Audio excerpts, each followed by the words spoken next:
សួស្តីបងប្អូនអរគ្នាថ្ងៃនេះខ្ញុំមក unboxing អីវ៉ាន់ទិញពីប្រទេសចិនទៀតបងប្អូនខ្ញុំទិញពី app Pinduoduo បងប្អូនមកពេញចិត្តវីដេអូរបស់ខ្ញុំសូមជួយចុច Subscribe ចុច Like និងចុច Share ទាំងអស់គ្នាបងប្អូនដើម្បីទទួលបានវីដេអូរបស់ខ្ញុំ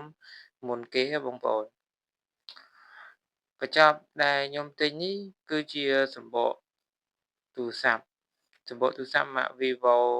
Series V 2027បងប្អូន វាសេរីរាងទាបដែរប៉ុន្តែខ្ញុំទូរស័ព្ទខ្ញុំវាចង់ដូរសំបកទូរស័ព្ទហើយនឹងវាបែកចឹងទូរស័ព្ទវាបែកអេក្រង់ផងហើយនឹងអាសំបកខាងក្រោយវារាងកវែងកវាមអត់ស្អាតចឹងខ្ញុំទិញពី app Pinduoduo ពីប្រទេសចិនណាបងប្អូនសំបកទូរស័ព្ទនេះគឺស្អាតណាស់បងប្អូននេះមានរូបកូនឆ្កែទៀតខ្ជូតចេញមកស្អាតហ្មងបងប្អូនហើយកញ្ចប់វានេះគឺវេចខ្ចប់មើលទៅក៏ល្អដែរបងប្អូនតម្លៃដឹកខ្ញុំដឹកតាមក្រុមហ៊ុន App យ៉ាង Silverchef ក្រុមហ៊ុនហ្នឹងគឺតម្លៃដឹកគឺធូរថ្លៃបងប្អូនតម្លៃដឹកសរុបទាំងអស់ប្រហែលជាអស់7កាក់ឯហ្នឹងបងប្អូនមកទាំងអស់ហ្នឹងវាកញ្ចប់តិចតួចហ៎បើយើងគិតតម្លៃពីខំកន្លះចុះក្រោមខាងក្រុមហ៊ុនគេយកអស់តែ3កាក់ទេស្មើនឹង1200ទេបើយើងមកសកលគ្នាអញ្ចឹងចូលឃ្លាំងសកលគ្នាក្នុងថ្ងៃតែមួយគេនឹងគិតសរុបបញ្ចូលគ្នាអញ្ចឹងគេគិតដូចថាទំហំស្រាលអញ្ចឹងគឺគិតតាមមាត្ររបស់វាទំហំមាត្រអញ្ចឹងទៅដល់ពេលទម្ងន់ណាដែលរៀងធ្ងន់ជាងអាទំហំមាត្រហ្នឹងគឺគិតជាគីឡូទៅលើធ្ងន់វិញអញ្ចឹងយ៉ាងម៉េចក៏នៅតែអស់តម្លៃធូរដែរកញ្ចប់របស់ខ្ញុំទាំងអស់ហ្នឹង4កញ្ចប់ហ្នឹងអស់ប្រហែលតែ7កាក់អីទេបងប្អូនឥឡូវខ្ញុំមក unboxing ប្រអប់មួយទៀតតើប្រអប់ហ្នឹងគឺជាប្រអប់អីដែរតើនៅក្នុងហ្នឹងគឺមានអីខ្លះបងប្អូនសូមបងប្អូនទស្សនាទាំងអស់គ្នាឥឡូវខ្ញុំកំពុងតែយកកត្រៃកាត់វាហើយ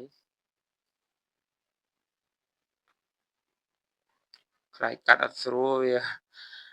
វាដបូតអញ្ចឹងបងប្អូនរង់ចាំបន្តិចសិនរ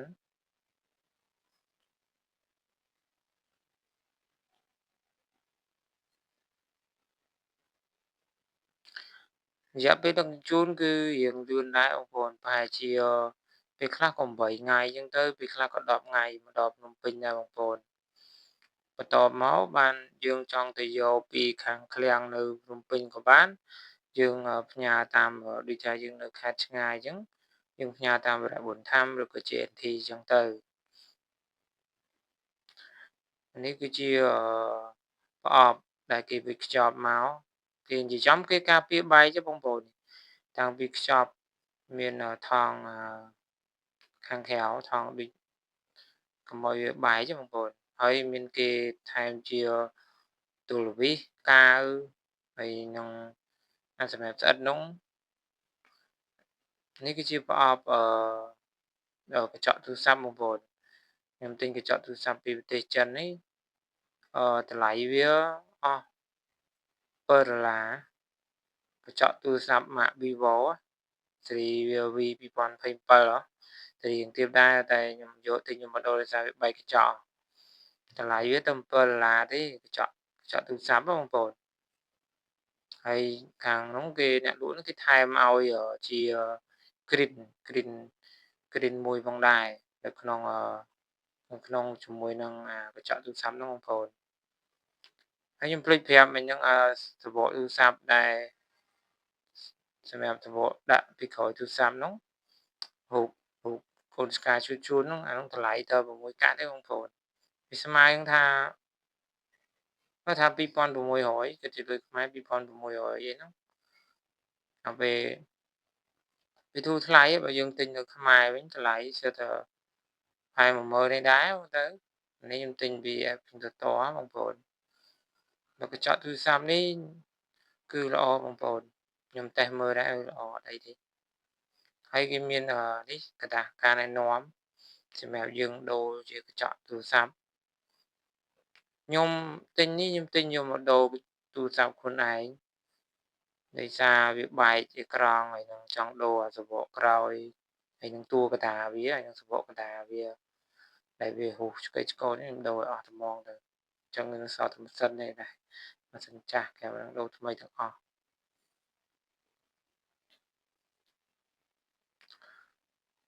ហើយឥឡូវខ្ញុំខុសវាតិចសិនចាំមើលខ្ញុំហែកប្រអប់មួយទៀតតើប្រអប់ហ្នឹងគឺជាប្រអប់អីដែរព្រោះអាដែលกระดาษទូចៗដែលវាដាក់លេខ1លេខ2នេះគឺជាគេហៅកណាត់ដូចជាកណាត់មួយកណាត់ស្ងួតមួយកណាត់រាងសើមសម្រាប់យើងបិទទៅលើ screen ទូរស័ព្ទបងប្អូនជូតនៅលើកញ្ចក់ទូរស័ព្ទមុនដែលយើងបិទ screen ណាយើងជូតនេះអាកតានេះសម្រាប់យើងជូតវាសម្អាតមុនយើងបិទ screen ណាបងប្អូនវាមានកណាត់សើមវាមានកណាត់ស្ងួតដំបូងយើងជូតកណាត់សើមបន្ទាប់មកយើងជូតកណាត់ស្ងួតអញ្ចឹងទៅ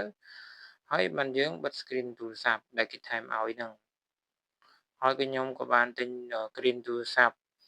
2ទៀតសម្រាប់ខ្ញុំដូរនៅលើទូរស័ព្ទផ្សេងអញ្ចឹងណាលោក screen វាអត់ស្អាតអញ្ចឹងខ្ញុំដូរអញ្ចឹងទៅអានេះគឺជាតែមនេះសម្រាប់ដូចជារឿងស្កតសម្រាប់គេផ្ដិតនៅលើកញ្ចក់ទូរស័ព្ទដូចថាវាជាប់ដីជាប់កំែកំមអញ្ចឹងណាយើងផ្ដិតវាឲ្យវាចេញអញ្ចឹងទៅបាទกระดาษទូចៗនោះ sticker ហ្នឹងវាសម្រាប់អីគេទេហើយលើអតីតគេដាក់កថាមាន4នេះវាមានលេខ1លេខ2លេខ1លេខ2ហ្នឹងលេខ1ជាกระดาษសើមហើយទី2នោះលេខ2กระดาษស្ងួតនិយាយកណាត់ស្ងួតយើងជូតចឹងហើយយើងជូតសម្អាតឲ្យអស់ជាតិដីចឹងមកបានយើងបិទ screen នេះគឺខ្ញុំទិញដែរទិញ2គេដាក់ក្នុងប្រអប់ហើយកញ្ចប់ថង់នេះដំបូងខ្ញុំស្មានកញ្ចប់អីដែរពេលខ្ញុំហែកមើលគឺជាទឹកប្រេងលម្អិលដូចជាប្រេងរាងល្អិតៗសម្រាប់ដូចថាយើងមុនយើងបិទ screen ទូរស័ព្ទដូចថាកញ្ចក់ទូរស័ព្ទយើងជាប់ស្កតជាប់អីចឹងយើងសម្អាតវាសម្អាតទូរស័ព្ទយើងដើម្បីបិទទៅកុំឲ្យវាជាប់ដីជាប់អីចឹងបងប្អូនហើយ screen ហ្នឹងគឺ screen ហ្នឹងវាមិនមែនស្ដើង screen នេះរាងក្រាស់ដែរបងប្អូន screen ហ្នឹងមួយខ្ញុំគិតទៅទិញមួយអស់តែ1000 screen វាក្រាស់ដែរបងប្អូន screen វាក្រាស់ហើយស្អាតនិយាយខ្ញុំទិញមកហ្នឹងវាស័ក្តិសមនឹងទូរស័ព្ទហ្មងត្រូវនឹងទូរស័ព្ទហ្មងខ្ញុំដំបូងខ្ញុំខ្លាចទិញខុសដែរពេលអញ្ចឹងយើងមើលហ្នឹងទៅថាវាត្រូវបានខ្ញុំទិញមកតម្លៃវាទៅ1000ឯ screen បើយើងបិទនៅខ្មែរវិញគ្រាន់តែ screen ក្រាស់ហ្នឹងគេទារយើងយក10000ឯបាត់ហើយឬក៏20000ឯបាត់ហើយបងប្អូននេះខ្ញុំដកមកនេះបាត់តិចថតអត់ច្បាស់ដាក់កាមេរ៉ាបញ្ឈរចោលបងប្អូនគេដាក់ស្រូបជាមួយនឹងថង់ដូចជាថង់กระดาษនេះថង់กระดาษមួយចឹងពេលយើងរៀបបិទយើងសម្អាតយើងអីយើងជូតតាមការណែនាំវាចឹងទៅយើងបិទចឹងទៅមើលទៅធ្វើឲ្យកញ្ចក់ទូរស័ព្ទយើងកញ្ចក់ដែលយើងដូរថ្មីហ្នឹងហិតទៅស្អាតដូចកញ្ចក់ស៊ីនថ្មីចឹងបងប្អូនគ្រាន់តែវាកញ្ចក់ហ្នឹងជាកញ្ចក់របស់ខាងក្រុមហ៊ុនរោងចក្រអីទេប៉ុន្តែយើងយកមកដូរមកដូចថាច់អីវាដើរលឿនដែរដូចជាកញ្ចក់ថ្មីដែរបងប្អូនឥឡូវខ្ញុំបិទប្រអប់ទៅហ្នឹងខ្ញុំបើកប្រអប់មួយទៀតនៅក្នុងនេះគឺមានវាកន្លែងកញ្ចក់ទូរស័ព្ទអញ្ចឹងគឺវាថែមជាទូរវីសថែមជាសម្រាប់យើងគាស់កញ្ចក់ទូរស័ព្ទដែលវាបែកអញ្ចឹងបងប្អូននេះខ្ញុំប្រអប់មួយទៀតគឺជាប្រអប់ខ្ញុំទិញសំបកទូរស័ព្ទហ្នឹងគឺម៉ាក Vivo បងប្អូនស៊េរី V 2027វាស៊េរីទៀបដែរទេមិនមែនស៊េរីថ្មីទេគ្រាន់តែថាវាបែកទេខ្ញុំទិញយកមិនវាបែកវារੂកវែងកវ៉ាមកស្អាតចឹងណាចឹងទិញថ្មីមកហើយសំបកទូរស័ព្ទហ្នឹងទាំងសំបកទាំងតួកថាទាំងសំបកកតាហើយនេះមានគេថែមជាទូរវីសឲ្យដែរទូរវីសហើយនឹងកាវនោះសម្រាប់បឺត បត់ទៅលើសំបកសម្រាប់យើងស្រួលគាស់ហើយនេះសម្រាប់គាស់សំបកទូរស័ព្ទហើយមានម្ជុលចាក់សម្រាប់ស៊ីមដកស៊ីមយើងចេញអញ្ចឹងបងប្អូន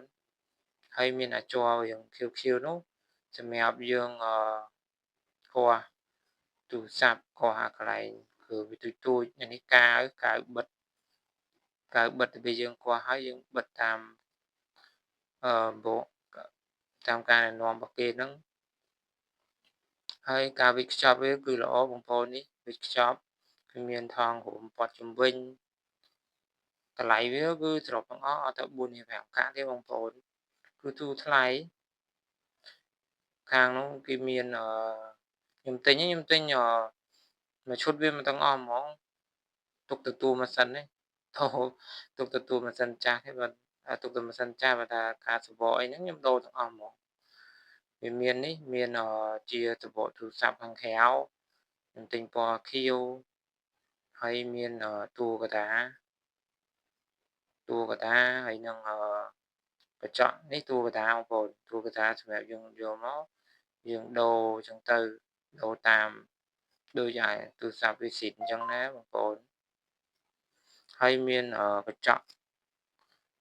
នេះកញ្ចក់សម្រាប់ដាក់នៅលើបិទនៅលើកាមេរ៉ាកន្លែងសំបកខាងក្រោយបងប្អូនសំបកខាងក្រោយវាមានកន្លែងកញ្ចក់មួយកញ្ចក់នេះកាមេរ៉ាវាភ្នែកទាំងអស់3បងប្អូនអញ្ចឹងវាកញ្ចក់កាមេរ៉ាទូរស័ព្ទនោះក៏វាបែកដែរអញ្ចឹងខ្ញុំទិញយកមកដូរដែរទិញយកមកដូរទាំងអស់ហ្មងនិយាយចំទុកម៉ាស៊ីនទេ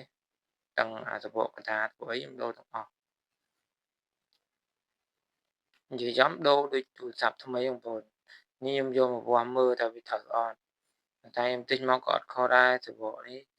ទិញមកត្រូវជាមួយនឹងនេះកន្លែងរុនគេបិទទូរស័ព្ទបើកទូរស័ព្ទហើយនឹងកន្លែងកឡើងសលេងនេះត្រូវគ្នាដំបូងខ្ញុំខ្លាចខុសដែរតែពេលទិញទៅយើងថតបង្ហាញអ្នកលក់អ្នកអីចឹងទៅថាយើងហ្នឹងខ្លាចខុសចឹងណាទៅក៏ឥឡូវទិញមកគឺត្រូវទាំងអស់បងប្អូនខ្ញុំដាក់លមើលគឺត្រូវវាស់អីជាមួយនឹងទូរស័ព្ទបែកនោះក៏ត្រូវដែរនេះគេឲ្យសម្រាប់គាស់កាវហើយនឹងទូរទស្សន៍អីដូចខាងកញ្ចក់ទូរស័ព្ទដែរបងប្អូនតែឥឡូវឡើងកញ្ចប់គ្រាន់តែទូរទស្សន៍ឡើង2កញ្ចប់ហើយនឹងកាវឡើង2ដបបាត់ហើយបងប្អូនសម្រាប់គេដូចថាយើងទិញយកមកជួសជុលខ្លួនឯងចឹងវាអស់ចំណាយលុយតិចបើយើងទៅដូរកន្លែងជាជាងទូរស័ព្ទហ្មងវាអស់លុយច្រើនបងប្អូនគ្រាន់មកចប់តែខ្ញុំទិញហ្នឹងគ្រាន់តែដូរតាមកន្លែងហាងទូរស័ព្ទហ្នឹងជួសជុលហ្នឹងគេយកចង់50រៀលបាត់ហើយបងប្អូនចឹងបានជាខ្ញុំទិញយកមកដូរទាំងអស់ព្រោះវាសំបកខាងក្រោយពិបាកក៏រៀងហូរក្វែងក្វាមហើយតួកតាក៏រៀងសឹកហើយកញ្ចក់ទូរស័ព្ទហ្នឹងក៏បែកខូចចឹងទិញមកដូរទាំងអស់តែហ្មងទៅហើយនឹងទិញសំបកខាងក្រោយទូរស័ព្ទមានរូបឆ្កែឈូតៗហ្នឹងក៏ខ្ញុំទិញមកដែរសម្រាប់វីដេអូនេះអរគុណបងប្អូនទាំងអស់គ្នាដែលតាមដានទស្សនាវីដេអូរបស់ខ្ញុំដល់ទីនៅបញ្ចប់ចុងបញ្ចប់នៃវីដេអូហើយបងប្អូនសូមជួយតាមដានទស្សនានៅវីដេអូរបស់ខ្ញុំបន្តទៀតខ្ញុំនឹងព្យាយាមធ្វើវីដេអូកាន់តែល្អជាងនេះទៅទៀតអរគុណអ្នកទាំងអស់គ្នា